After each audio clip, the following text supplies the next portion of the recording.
you for listening to today's program, Wellness Wednesday, brought to you by Vitality Integrated Program Services for wraparound behavioral health. Today's guest is Shelby Riley, our rural foster care recruiter.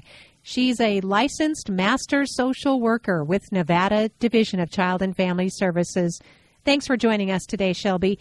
We really want to emphasize the Nevada DCFS's need for foster parents this summer in Elko County. So maybe we could start by talking about some of the reasons why kids come to DCFS. Yeah, and thank you so much for having me today, Lori. Well, children enter foster care for a variety of reasons, but ultimately it's when their safety or well-being is at serious risk for them being at home. So some of those reasons can look like neglect. Sometimes that looks like a caregiver is struggling with addiction in the home. Maybe someone is trying to escape a violent relationship. Sometimes parents face mental health challenges or they're incarcerated and they don't have anyone in their support system that's able to step up and care for their children. And so it's really important to understand that whatever the reason is that children end up in care, it's really, our system's not about punishment or punishing anyone. It's about protection. And the goal is always to provide that safe and stable environment while families are working to resolve the issues that led to their children having to come into foster care in the first place. Well, thank you, Shelby. And Nevada Division of Child and Family Services, as you said, is there to help in the healing and reunification. I mean, that's the goal. But we really are lacking in this important transition, right? The need for foster parents locally? Yeah, Elko is in need of foster parents now more than ever. Currently, we have 6 licensed foster homes in Elko, and every single bed in every single home is filled. So that really means that if any child, and of any age, of any gender, of any need, is to need a foster home in Elko today, they're at risk of being displaced outside of their community, which is absolutely what we want to avoid. So, Shelby, we want to talk about why it's important to keep kids in our local community. Some people think, well, they're going to go to Reno or Vegas, but why is it important to keep kids close to home?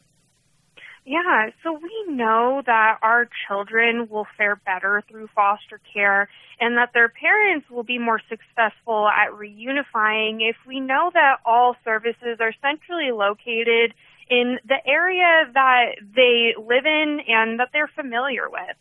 So for our youth, just imagine and put yourself in a child's shoes for a moment that is needing to go into foster care, and you are taken from your home, you're taken from your caregivers, and now you're taken really maybe from your neighborhood, from your school, from your friends, and really everything that you know that's familiar to you.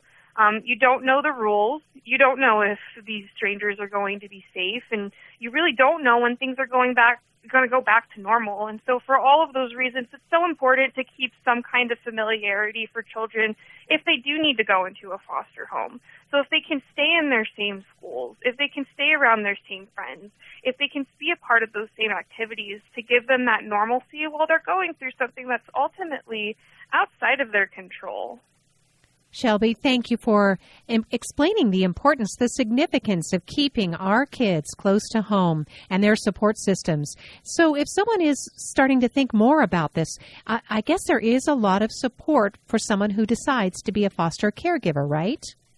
Yeah, and we're really excited. We've recently expanded our training from 8 hours to now 24 hours of total training, and we now use a trust-based relational intervention model, which is a very beautiful model designed to equip foster parents with hands-on and trauma healing tools to support them through their foster parenting journey.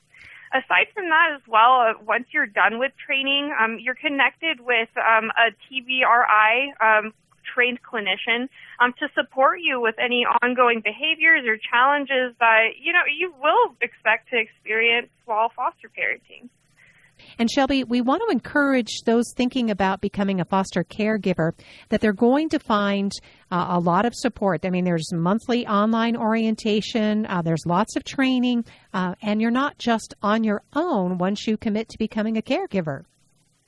Yeah, and so we also offer, things that just ultimately help you keep afloat as a foster family.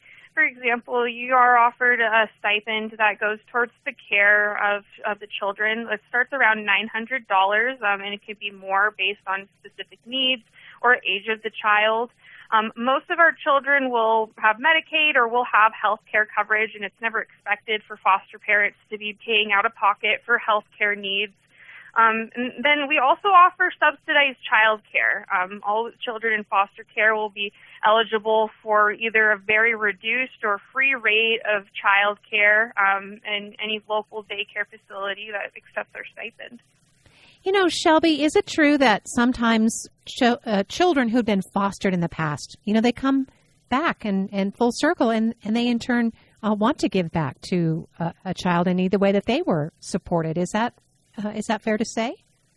Yeah, and I can say from personal experience myself, I was in the foster care system very briefly when I was a teenager, and that experience moved me so much that I did go back to school to become a social worker, and now I work for that same agency. And it has been a very full circle moment to be a part of this as a child and really be able to speak from that perspective as well from a social work perspective and really just educate the community on, what's going on in the foster care system today.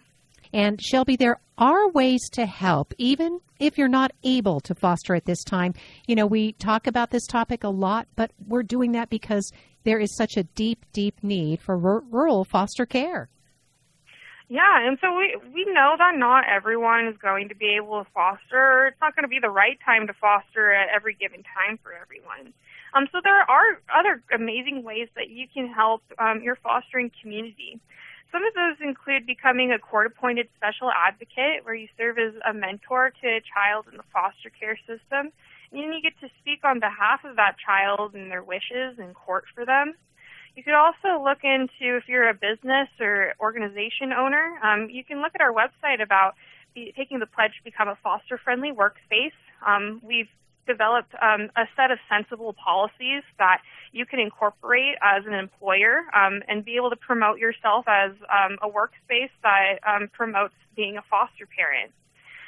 You can request a lunch and learn for any of your groups, churches, clubs, organizations, and we can bring a free presentation on the local need for foster homes in your area. And you can work on organizing a service project or donation drive for Christmas this time, foster parent appreciation, or even back to school.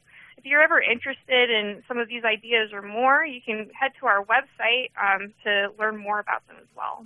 I was just going to ask you about that. In conclusion, for today's Wellness Wednesday program, speaking with Shelby Riley, how listeners can learn more about foster caregiving, supporting the program, and the real deep needs that we have in rural Nevada. Yeah, so if you're ready, you can go to our website. That's www.ruralnvfostercare.com. From there, we've got a lot of great information about our page, and you can click on our blue Get Started button to create your account and start applying to be a foster parent today.